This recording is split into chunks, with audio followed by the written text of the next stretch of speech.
Hoy quiero volverles a hablar acerca de las reglas para una correcta interpretación de la palabra del Señor, de la Biblia, usando el método histórico-gramatical.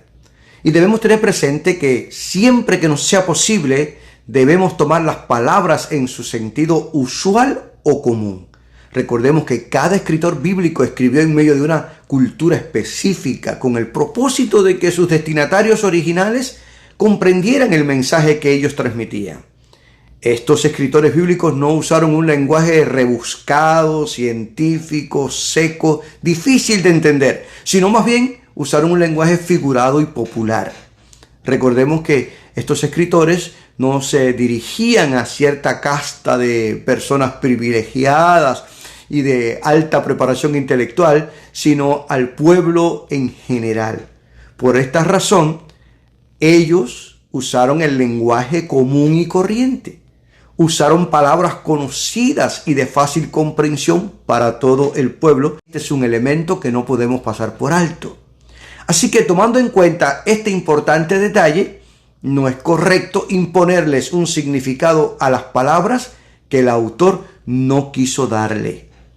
Claramente que no siempre se podrán interpretar las palabras al pie de la letra, ya que muchas de ellas usan figuras retóricas y estas figuras literarias no resisten una interpretación literal. Tenemos que tener presente entonces que el lenguaje de un pasaje no es literal cuando al querer interpretarlo de forma literal se hace imposible de entender, porque su interpretación se torna absurda, pierde sentido y no lo debemos interpretar literalmente. Nunca olvidemos, hermanos y amigos que están siguiendo esta serie de temas, que cada idioma tiene sus particularidades y sus modos propios de expresión. Recordemos que la Biblia, que fue escrita en arameo, hebreo, griego, son idiomas que tienen una serie de modismos y figuras retóricas impresionantes. De ahí que en la Biblia nosotros encontramos parábolas, símiles, metáforas, hebraísmos, metonimia, entre otras muchísimas figuras retóricas que podemos nosotros encontrar. Así que entonces precisa tener todo esto presente para poder determinar cuál es el verdadero sentido usual y ordinario de las palabras y frases que estamos interpretando. Quiero ilustrarte la aplicación de esta regla de tomar las palabras en su sentido usual o común con algunos pasajes bíblicos para que tú lo entiendas mucho mejor. Por ejemplo, si vamos a Génesis capítulo 6, versículo 12, allí leemos esta expresión: toda carne había corrompido su camino sobre la tierra. No parece tener sentido. Si interpretamos las palabras carne y camino en sentido literal, el texto pierde el significado por completo.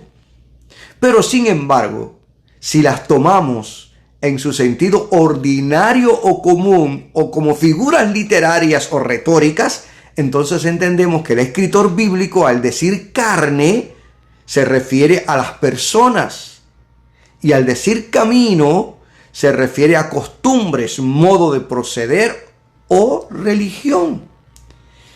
Ya con esta manera de ver el texto bíblico, entonces el versículo no solo tiene sentido, sino un significado importantísimo, porque nos está diciendo que toda persona, escrita aquí como carne, había corrompido sus costumbres, escrita aquí como caminos.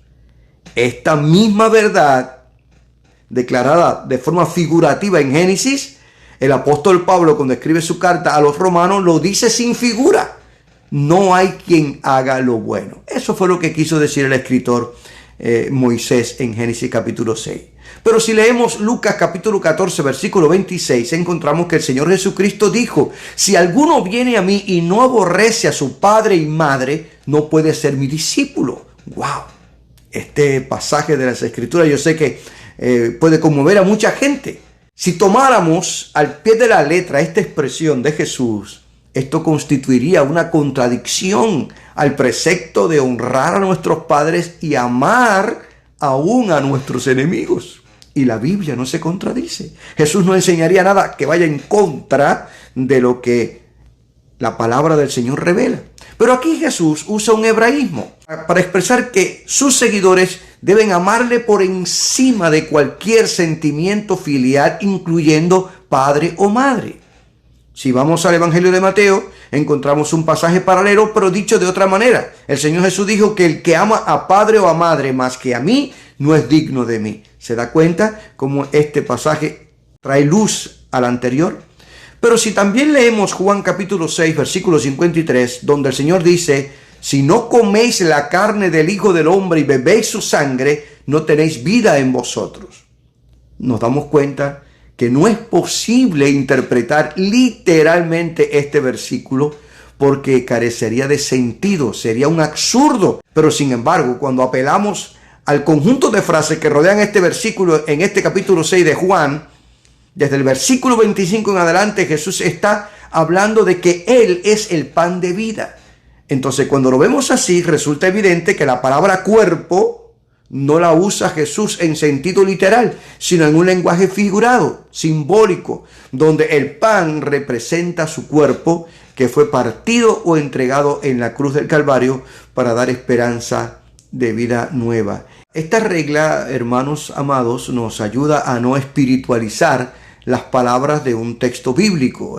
Es increíble, pero con una asombrosa facilidad, algunos pueden elaborar interpretaciones falseadas de las escrituras, movidos por sus malas intenciones o por provecho personal. De tal forma que con este sencillo trabajo yo quiero ayudarte a entender mejor la palabra y que todo lo que tú enseñes o predique se corresponda a lo que realmente Dios revela en su palabra.